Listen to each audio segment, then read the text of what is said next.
Good morning. I thought I'd just get out of the car today. I'm riding in the car so much that you guys are going to get bored of seeing me driving around in my car. There's this really cool bridge that I really like out here, and when I go over it every morning, it just feels kind of neat. It's just this little wood bridge, and I get to drive over it in the winter. There's lots of water in the creek. It's really kind of cool. I like living out here. A couple miles worth of dirt road before I get home, but I grew up in a similar situation about 50 miles away, and everything here feels like home. And other than the little flies bugging me, it's actually really nice. I thought I would talk about what my post-op FFS appointment looked like and what I talked about my surgeon about. And I actually have a really cool 3D image of my face and everything that they did, and I thought I would share that as well. So you'll get to see that in this video. So remember, FFS is like 2.5, close to 2 weeks away, and wow, the clock is ticking, and I'm looking forward to this like you wouldn't believe, and the results thereof.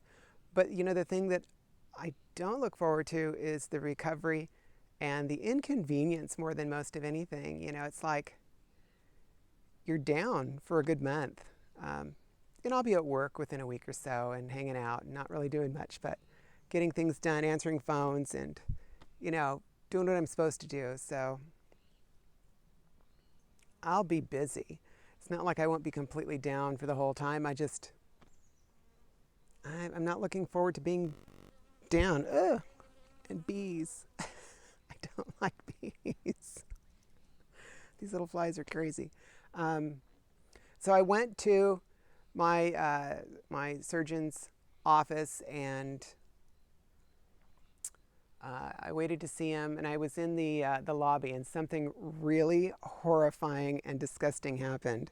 And I was debating whether or not I was going to tell you all about it or not, because it was really gross, and I never in my whole life thought that I was going to end up having this experience. It's really horrifying. I can only say men are gross and yuck. Anyway, I was there on time and sat in the right place and checked in with the girls in the front. Sat down, waited, talked to the girl next to me for a while, and then eventually everyone else had gotten in, and it was getting later and later, and finally, it was my turn to go in. But before it was my turn, I saw this gentleman walking past a big guy, back and forth in the hallway a couple times, and then he came and he looked at me once, then he went away, and I was like, that's odd. And then eventually I'm the last person there. I'm the only girl sitting in the seats in the waiting room, and he came back again and looked at me, and this is from a good 50 feet away, and then he decided he had to come see me, and he's just coming straight for me, and I'm just like, oh dear.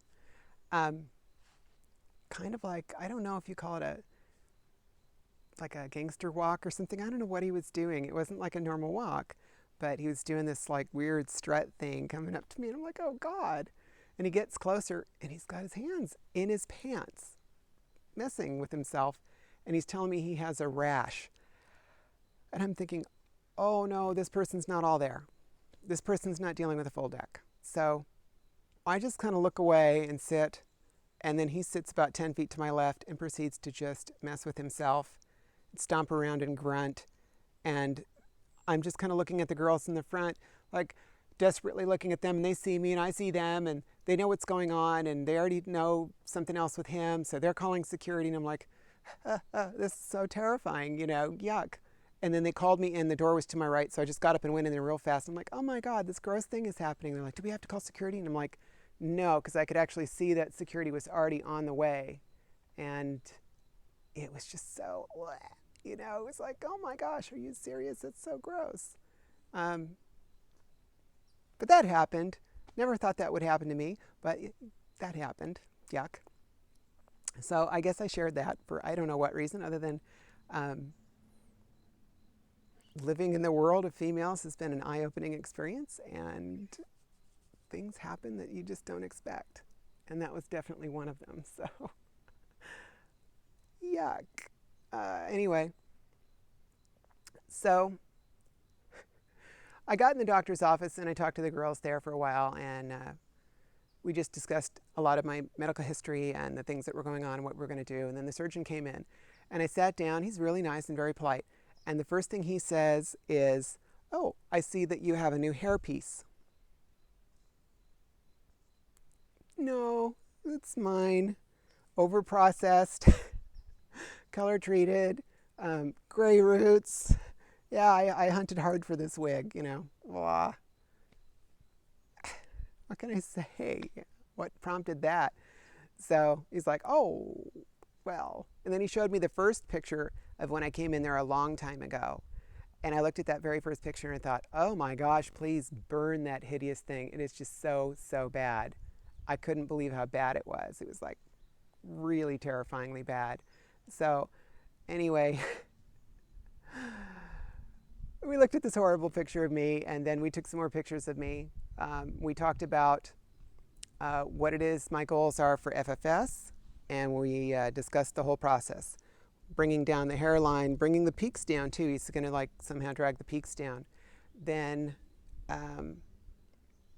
raise the brows, reshape the brow line and flatten everything back. Reshape the middle and the brows themselves. Doing a lip lift with an incision below the nose and bringing the lip up, which will curl the lip ever so slightly and expose the lips more. And then lipo augmentation by sucking out some fat, lipo some fat out of my belly or something, and then inject it into my cheeks. And about 50% of that's going to go away. It's not really known if it's permanent or not permanent. It really varies by patient.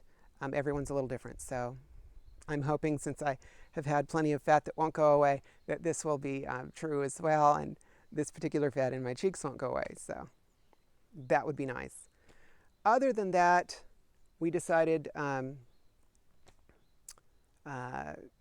to firm up the date, and it's at the end of this month. And it is coming so fast.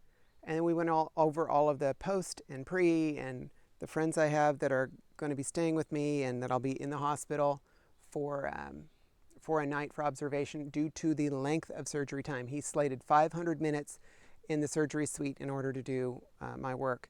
And he works with another surgeon, and they work as a team, and they have an entire team of people in there to assist them as well. So it's a really, really fantastic setup, and Kaiser's been amazing as far as trans-related things. So I'm incredibly thankful to Kaiser for being able to come forward with something that trans people really need so desperately.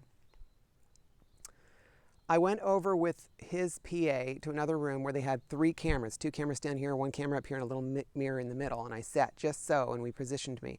I should have taken a video of that, and I didn't. I thought about it later. But I did take a video of the screen itself after those 3 pictures were put into a 3D file. And I'll show that to you right now. So here's that 3D image of my face kind of rotating around.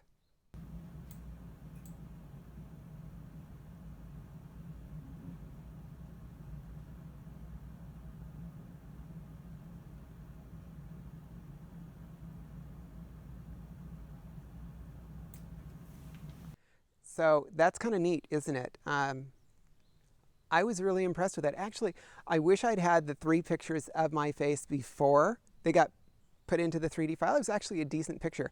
They had me pull my hair back and everything so they could see the peaks.